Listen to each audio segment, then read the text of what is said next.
क्या आपके जीवन में बार बार निराशा, आर्थिक तंगी या मनोकामनाओं में बाधा आ रही है? कहा जाता है कि आशा दशमी का पवित्र व्रत सच्चे मन से करने पर आशा माता की कृपा से जीवन में सुख, समृद्धि और नई आशा का संचार होता है। आखिर क्यों हर वर्ष हजारों श्रद्धालु आशा दशमी का व्रत रखते हैं? इस व्रत के पीछे छिपी है एक ऐसी अद्भुत कथा जिसे सुनने मात्र से मन में विश्वास और जीवन में नई उम्मीद जाग उठती है। जब हर रास्ता बंद दिखाई दे और जीवन में केवल निराशा ही निराशा हो, तब आशा दशमी का यह पावन व्रत श्रद्धालुओं के लिए आशा की एक नई किरण बनकर आता है। राधे राधे, व्रतधाम चैनल में आप सबका स्वागत है। आज के इस वीडियो में हम आशा दशमी व्रत की संपूर्ण कथा, इसकी महिमा, पूजा विधि और इस व्रत से मिलने वाले दिव्य फलों के बारे में सुनेंगे। मान्यता है कि जो श्रद्धालु श्रद्धा और विश्वास के साथ इस व्रत को करते हैं और इसकी कथा सुनते हैं, उनके जीवन की बाधाएं दूर होकर सुख, समृद्धि और शुभ फल की प्राप्ति होती है। तो आइए बिना किसी विलंब के आरंभ करते हैं आशा दशमी व्रत की यह पावन कथा। वीडियो को अंत तक अवश्य देखें और इस कथा के साथ मैं आपको बताऊंगी आशा दशमी व्रत का सही महत्व, पूजा विधि और वह नियम जिनका पालन करने से व्रत का आपको पूर्ण फल प्राप्त होगा। तो आइए सुनते हैं आज की ये कथा। वर्ष 2026 में आशा दशमी, जिसे आशा माता का व्रत भी कहा जाता है, वह रखा जाएगा। आशा दशमी का यह व्रत, आशा दशमी का व्रत जिसे आसमाई या आशा माता व्रत भी कहा जाता है, यह व्रत मुख्यतः माता पार्वती, माँ आशा देवी और 10 दिशाओं के देवताओं की पूजा और कामनाओं की पूर्ति के लिए रखा जाता है। यह व्रत महिलाओं द्वारा अच्छे वर की प्राप्ति, पति की लंबी आयु और परिवार की सुख समृद्धि के लिए किया जाता है। पंचांग के अनुसार आषाढ़ मास के शुक्ल पक्ष की दशमी तिथि पर 10 दिशाओं की देवियों की पूजा और आशा दशमी का व्रत रखा जाता है। इस दिन दिनांक 23 जुलाई बृहस्पतिवार को प्रातःकाल 7:03 पर दशमी प्रारंभ होकर अगले दिन 24 जुलाई दिन शुक्रवार को प्रातःकाल 9:12 पर समाप्त होगी। ऐसे में उदया तिथि के अनुसार आशा दशमी का व्रत 24 जुलाई दिन शुक्रवार को रखा जाएगा। आशा दशमी व्रत को करने के लिए प्रातःकाल सूर्योदय से पूर्व उठकर स्नान, ध्यान आदि करना चाहिए।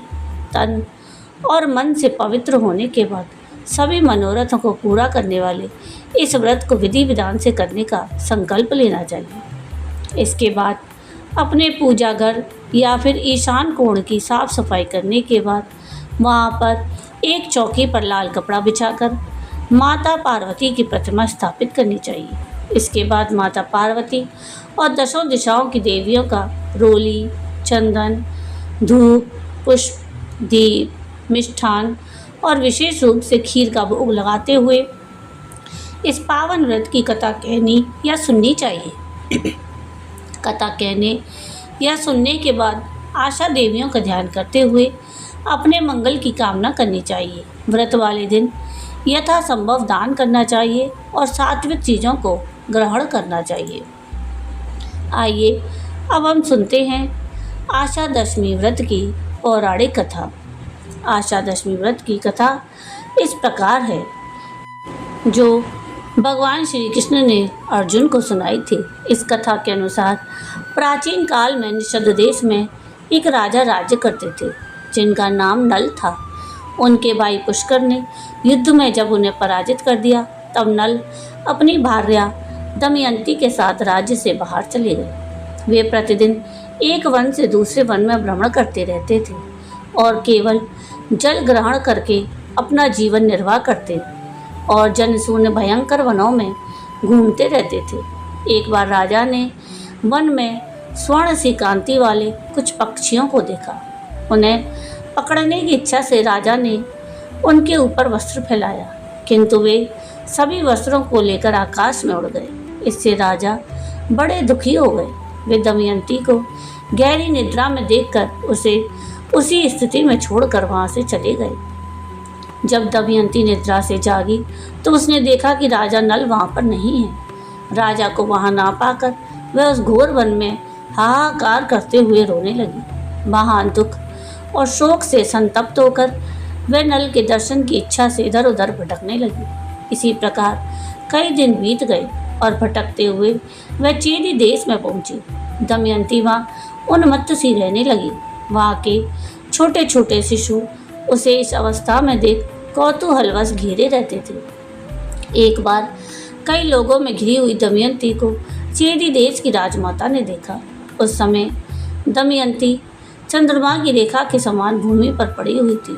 उसका मुखमंडल प्रकाशित था। राजमाता ने उसे अपने भवन में बुलाया और पूछा कि तुम कौन हो। इस पर दमयंती ने लज्जित होते हुए कहा कि मैं विवाहित स्त्री हूँ। मैं ना किसी के चरण धोती हूँ और ना किसी का उच्छिष्ट भोजन करती हूँ। यहाँ रहते हुए कोई मुझे प्राप्त करेगा तो वह आपके द्वारा दंडनीय होगा। देवी, इसी प्रतिज्ञा के साथ मैं यहाँ रह सकती हूँ। राजमाता ने कहा कि ठीक है, ऐसा ही होगा। तब दमयंती ने वहाँ रहना स्वीकार कर लिया। इसी प्रकार कुछ समय व्यतीत हुआ। फिर एक बार दमयंती वहाँ पर रहने लगी। फिर एक ब्राह्मण दमयंती को उसके माता पिता के घर ले आया, किंतु माता पिता और भाइयों का स्नेह पाने पर भी पति के बिना वह बहुत दुखी रहती थी। एक बार दमयंती ने एक श्रेष्ठ ब्राह्मण को बुलाकर उनसे पूछा कि हे ब्राह्मण देवता, आप कोई ऐसा दान एवं व्रत बताएं जिससे मेरे पति मुझे प्राप्त हो जाएं। इस पर ब्राह्मण ने कहा कि तुम मनोवांछित सिद्धि प्रदान करने वाले आशा दशमी व्रत को करो। तुम्हारे सारे दुख दूर होंगे और तुम्हें अपना खोया हुआ पति वापस मिल जाएगा।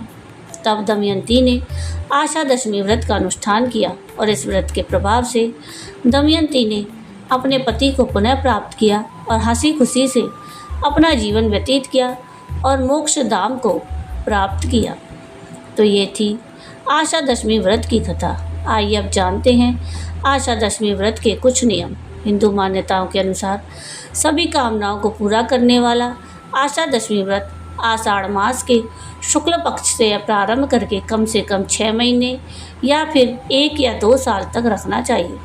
यदि आप किसी कारणवश आषाढ़ मास में व्रत को प्रारंभ ना कर पाएँ तो आप इसे किसी भी मास के शुक्ल पक्ष से प्रारंभ कर सकते हैं। व्रत के पूर्ण होने पर विधि विधान से उद्यापन करें और सुहागन स्त्रियों के साथ मिलकर रात्रि जागरण करें। व्रत के पूर्ण होने पर अपनी सामर्थ्य अनुसार किसी मंदिर के पुजारी को अन्न, वस्त्र और धन आदि का दान करना चाहिए। हिंदू मान्यताओं के अनुसार जिस आशा दशमी व्रत का प्रारंभ महाभारत काल से हुआ, उसे करने पर व्यक्ति की सभी मनोकामनाएं शीघ्र पूरी हो जाती हैं और उसे सुख सौभाग्य की प्राप्ति होती है। मान्यता है कि जिस स्त्री का पति रूठ कर चला गया हो या फिर विदेश में फंसा हो तो वह इस व्रत के पुण्य के प्रभाव से शीघ्र ही उसके पास वापस लौट आता है। आशा देवी के आशीर्वाद से उसे सुखी दाम्पत्य जीवन का सुख प्राप्त होता है। इस व्रत को करने वाले हर मनुष्य को आंगन में दशों दिशाओं के चित्रों की पूजा करनी चाहिए। दशों दिशाओं के अधिपतियों की प्रतिमा, उनके वाहन और अस्त्र शस्त्र से सुसज्जित कर 10 दिशा देवियों के रूप में मानकर पूजन करना चाहिए। इसके पश्चात यह प्रार्थना करनी चाहिए, हे आशा देवियों, मेरी सारी आशाएं, सारी उम्मीदें सदा सफल हों, मेरे मनोरथ पूर्ण हों, मेरा सदा कल्याण हो, ऐसा आशीष दे।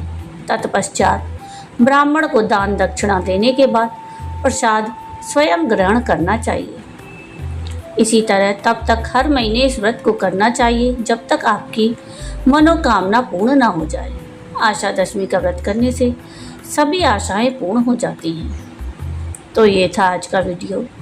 आपको आज का ये वीडियो कैसा लगा कमेंट करके ज़रूर बताइएगा। और अगर आपको आज का ये वीडियो पसंद आया हो तो प्लीज़ इसको लाइक शेयर ज़रूर कीजिएगा और प्लीज़ मेरे चैनल को सब्सक्राइब कीजिएगा और कमेंट में राधे राधे ज़रूर लिखिएगा। वीडियो पूरा देखने के लिए थैंक यू। राधे राधे।